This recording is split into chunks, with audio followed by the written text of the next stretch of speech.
Welcome to hit TV. ఈ రోజు మనతో పాటు ఉన్నారు సోషల్ యాక్టివిస్ట్ రజనీ రమ గారు. నమస్తే మ్యామ్. నమస్తే అమ్మా. మ్యామ్, రీసెంట్గా జరిగిన ఒక ఇష్యూ నిజంగా చెప్పాలంటే రెండు తెలుగు రాష్ట్రాల్లో కూడా ఒకేసారి షాక్కు గురి చేసింది. ఏంటంటే కుటుంబంతో పాటు వేరొకరిని కూడా అంటే పోక్సో కేసు పెట్టిందని కక్ష పెంచుకొని బయటకు వచ్చి అతి కిరాతకంగా చంపడం జరిగింది. ఇలాంటి నేరాలలో వాళ్ళకి అంటే దయ, కరుణ అనేవి ఎందుకు కనిపించట్లేదు అనుకోవచ్చు? మనకు అర్థమవుతుంది కదా అతని యొక్క మెంటాలిటీ ఏంటనేది. అంతా ఇప్పుడు పెళ్లి చేసుకున్న అమ్మాయిని కూడా దౌర్జన్యంగానే మ్యారేజ్ చేసుకున్నాడు అనేది తెలుస్తుంది. అంటే బలవంతంగా, అంటే తనకి నచ్చింది వెంటనే కావాలి. అది ఏమన్నా అడ్డం వస్తే అడ్డం తొలగించుకుని దాన్ని సాధించుకునే మనస్తత్వం అన్నమాట. అంటే అది మరి ఏదైనా చదువు విషయంలోనో ఒక కెరీర్ విషయంలోనో అలా చేస్తే బాగుంటుంది. ఒక జీవితాలతో ఆడుకుంటున్నాడు అతను కదా. ఆల్రెడీ సో అంటే ఒక మైనర్ బాలిక మీద అబ్బాయి ఇట్లానే ఆ అమ్మాయిని అల్లరి చేయడము, ఆ అమ్మాయిని బలాత్కారం చేయడానికి ప్రయత్నించడంతో ఆ అమ్మాయి వాళ్ళ అమ్మకి చెప్పకుండా ఉంటుందా.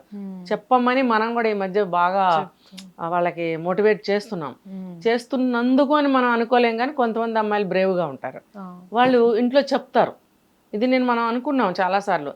ఏ విషయమైనా సరే ఏదైనా జరిగితే ఇంట్లో షేర్ చేసుకునే పద్ధతిని అలవాటు చేసుకోండి అని చెప్తున్నాం కదా. ఆ అలవాటు చాలా మంచిది. ఆ అమ్మాయి చెప్పింది, చెప్పడం వల్ల వాళ్ళకి కేసు పెట్టారు. కేసు పెడితే పోక్సో కింద వాళ్ళకి బుక్ చేశారు అబ్బాయిని. చేసినప్పుడు ఇది మేలో జరిగింది. మేలో అతన్ని అరెస్ట్ చేసినప్పుడు 15 days గ్యాప్తోనే అతనికి బెయిల్ ఎందుకు ఇవ్వాల్సి వచ్చింది? అంటే పెట్టింది పోక్సో అయినప్పుడు అది ఎటువంటి చట్టం?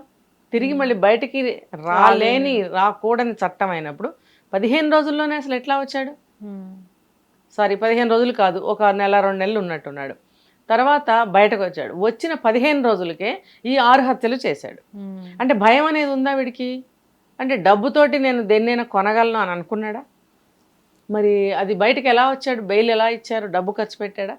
డబ్బుకి అమ్ముడు పోయి బెయిల్ ఇచ్చారా?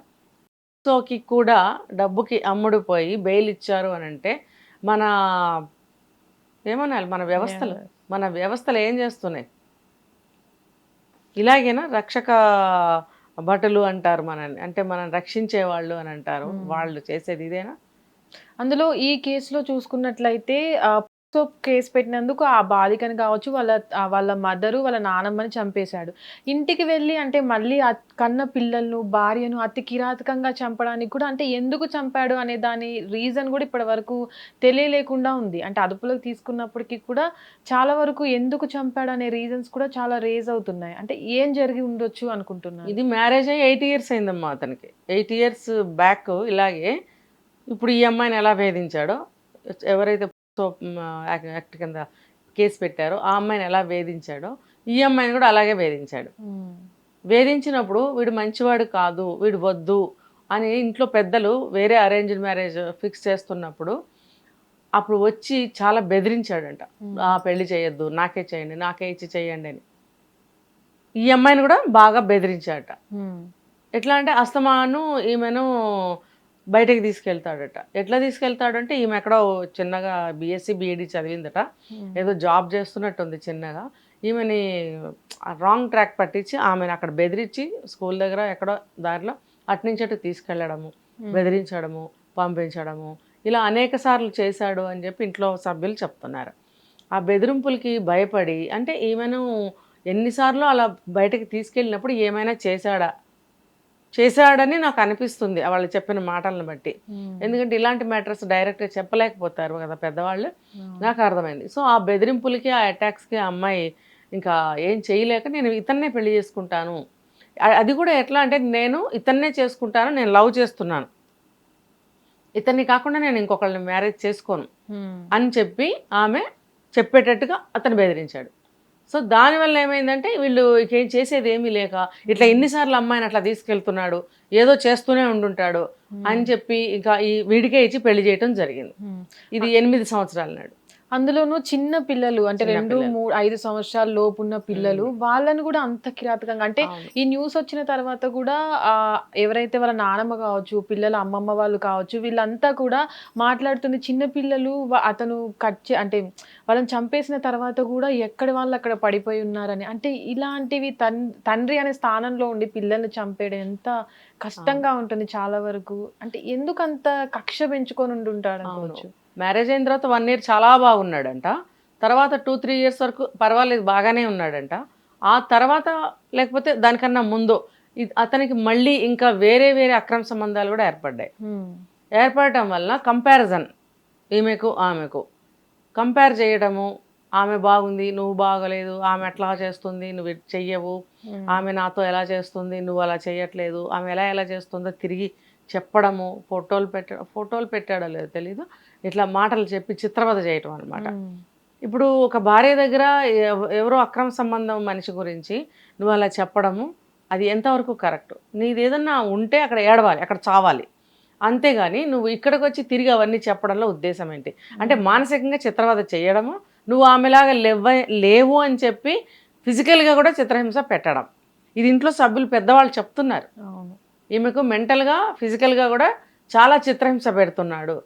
అంటే ఇప్పుడు నువ్వన్నట్టు పోనీ వాళ్ళని అటువంటి అలవాట్లుంటే వదిలేయొచ్చు కదా! లేకపోతే పెళ్ళెందుకు చేసుకోవాలి అనేది కదా డౌటు. హ్మ్. ఇలాంటి వాళ్ళు ఎలా ఉంటారంటే వీడికి అందరూ కావాలి. హ్మ్. చట్టం దృష్టిలో, కుటుంబ సభ్యుల దృష్టిలో వీడికొక భార్య, పిల్లలు, కుటుంబం అనేది ఉంటే వీడికి గౌరవం. ఇంకొకటంటే వీడికి పొలాలు, ఆస్తులేవో ఉన్నాయట. అదొక విర్రవీగుబాటుతనం ఉంటుంది. హ్మ్. ఈ తర్వాత ఈ అమ్మాయితో, ఆ అమ్మాయితో ఇంకెవరెవరితో సంబంధాలున్నాయో తెలీదు. ఇంకా ఉంటాయని వాళ్ళు అనుమానం వ్యక్తం హ్మ్. చేస్తున్నారు. అందులో కేస్ అయినప్పటి నుంచి ఎవరైతే మైనర్ బాలిక కేస్ పెట్టించారో తల్లిదండ్రులు ఇట్లా హెరాస్ చేశారని, ఆ అమ్మాయిని బయటికి తీసుకువెళ్ళి బలవంతం చేశారని కూడా మనం అవును. విన్నాము. అంటే అవును. ఆ రాత్రి సీసీ ఫుటేజ్‌లు కూడా బయటికి రావడం అవును. జరిగింది. ఆ రాత్రి తీసుకెళ్ళేటప్పుడు తల్లి కావచ్చు, నానమ్మ కావచ్చు ఎక్కడికెళ్లారనుకోవచ్చు? అంటే వాళ్ళు లేరనుకోవచ్చా?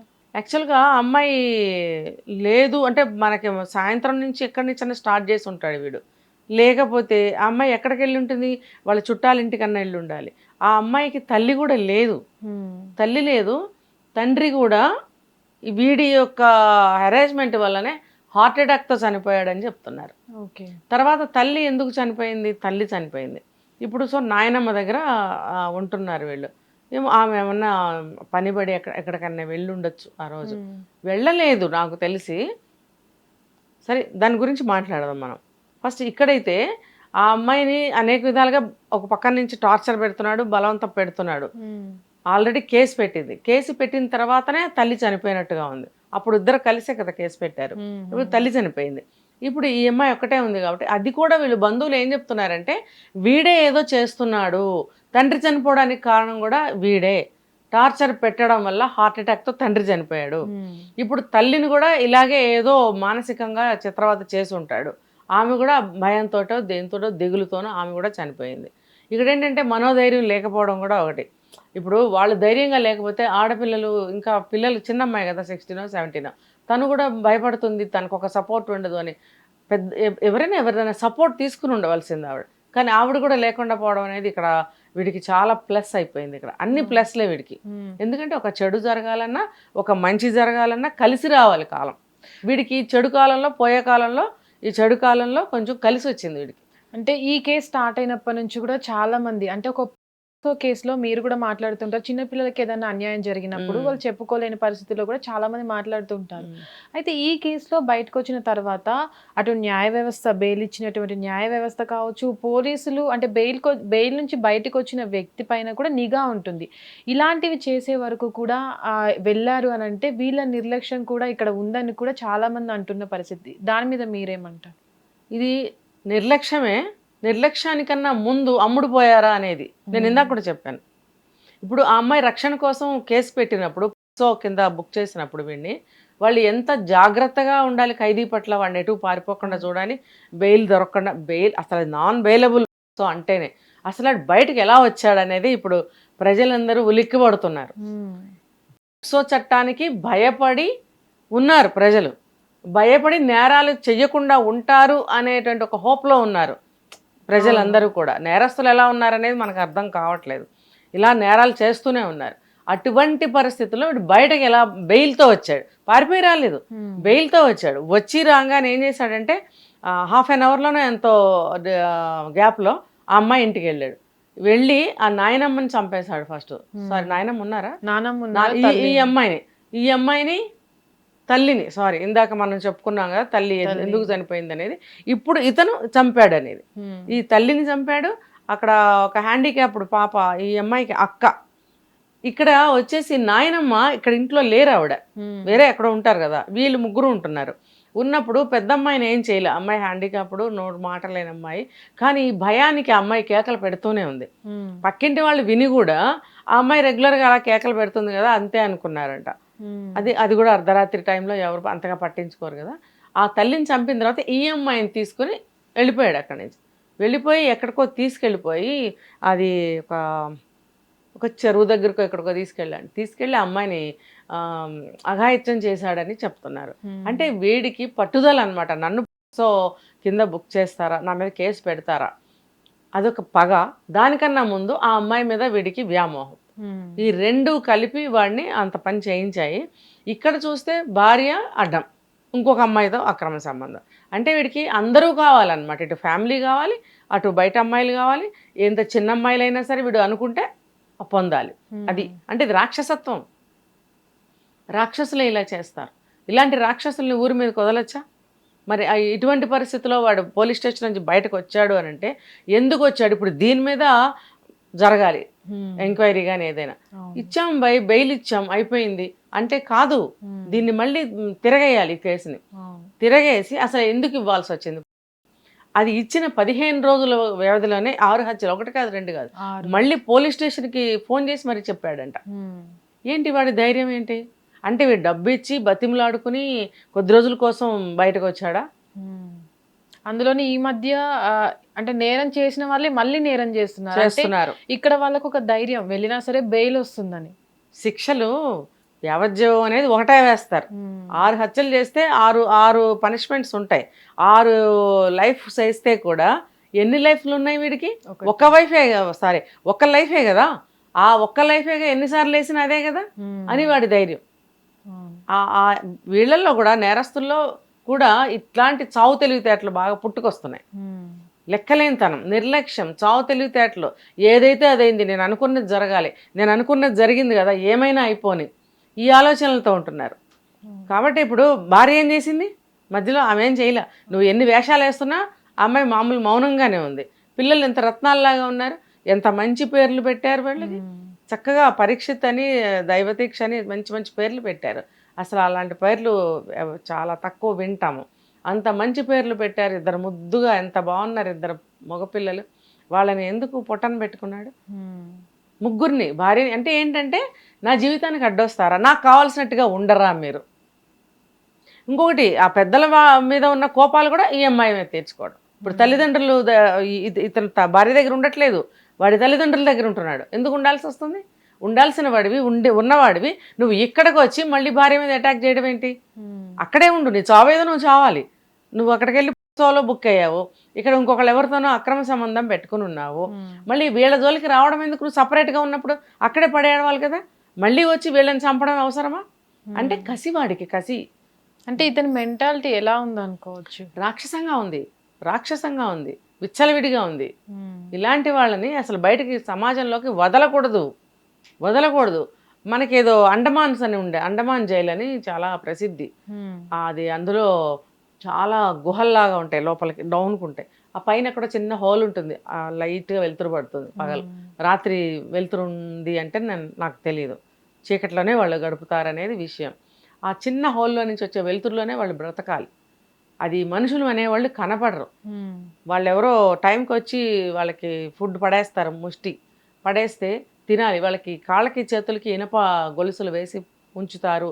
కరుడుగట్టిన నేరస్తుల్ని అక్కడ ఖైదీగా ఉంచుతారు అనేది పెద్ద పేరు. అది అండమాన్ జైలుకి పంపిస్తారు వాళ్ళని. మరి వీళ్ళకి ఉన్నాయా అలాంటివి? మరి చేయాలి కదా. ఇప్పుడు మనకి ఇక్కడ చెప్పుకుంటున్నారు చెర్లపల్లి చెంచల్గూడ కూడా చాలా భయంకరమైన జైలు అని చెప్తారు. నాకేం కనిపించట్లేదు ఇలాంటి వాళ్ళని మరి ఎందుకు వదిలేస్తున్నారు? ఇలాంటి వాళ్ళని మరి అక్కడ పెట్టి శిక్షలు వేయాలి కదా. బయట ప్రపంచం తెలియకుండా, ఆ ఫుడ్ కూడా ఏం తింటున్నారో తెలియకుండా కఠినమైనటువంటి కారాగార శిక్షలు లేవు ఇప్పుడు, అసలు లేవు. వీళ్ళకి అన్ని ఫెసిలిటీసు, మంచి ఫుడ్డు, మరి విజిటర్స్ రావటం వీళ్ళ కోసం, ఫర్దర్ ప్లాన్స్ వేసుకోవటం వాళ్ళ ద్వారా జైల్లో ఉండి, ఇదంతా నువ్వు అన్నట్టు పోలీసుల నిర్లక్ష్యమే కదా. వాళ్ళకి అలాంటి దారులు ఉండొచ్చా? అసలు ఉండకూడదు. మరి ఇవన్నీ వాళ్ళు యాక్షన్ తీసుకోవాలి, చర్యలు తీసుకోవాలి. ఇలాంటి వాళ్ళని ఎలా శిక్షించాలి, బయటకి వదలకుండా ఏం చేయాలి అనేది గట్టిగా తీసుకోవాల్సిన నిర్ణయాలు ఇవన్నీ. హిట్ టీవీ యాప్, ఇందులో short news, live news, entertainment shows, movies, digital magazines తో పాటు మీ జిల్లా వార్తలను కూడా ఫ్రీగా చూడొచ్చు. ఇంకెందుకు ఆలస్యం, వెంటనే హిట్ టీవీ యాప్ ని డౌన్లోడ్ చేసుకుని ఫ్రీగా ఎంటర్టైన్మెంట్ పొందండి. Hit TV app. Hit TV app. Please download hit TV app. Hit TV యాప్ని ఫ్రీగా డౌన్లోడ్ చేసుకొని ఎంజాయ్ చేయండి. మీకు నచ్చిన ఎంటర్టైన్మెంట్ కోసం హిట్ టీవీ యాప్ ని ఫ్రీగా డౌన్లోడ్ చేసుకుని ఎంజాయ్ చేయండి. హిట్ టీవీ యాప్ ని డౌన్లోడ్ చేసుకుని ఆస్వాదించండి, ఆశీర్వదించండి. ఇంతమంది సెలబ్రిటీలు హిట్ టీవీ యాప్ ని డౌన్లోడ్ చేసుకోండి అని చెప్తున్నారంటే ఎంత మంచి యాప్ ఆలోచించండి. అమెరికా అమెరికా అమెరికా అమెరికాలో చదవాలనుకునే వాళ్ళకి విశ్వసనీయమైన పేరు మన శౌర్య కన్సల్టెన్సీ. UK లో 1 year masters. UK లో 1 year masters. 2 years work permit up to 5 years visa. Contact Saurya Consultancy. Contact 89851 89851.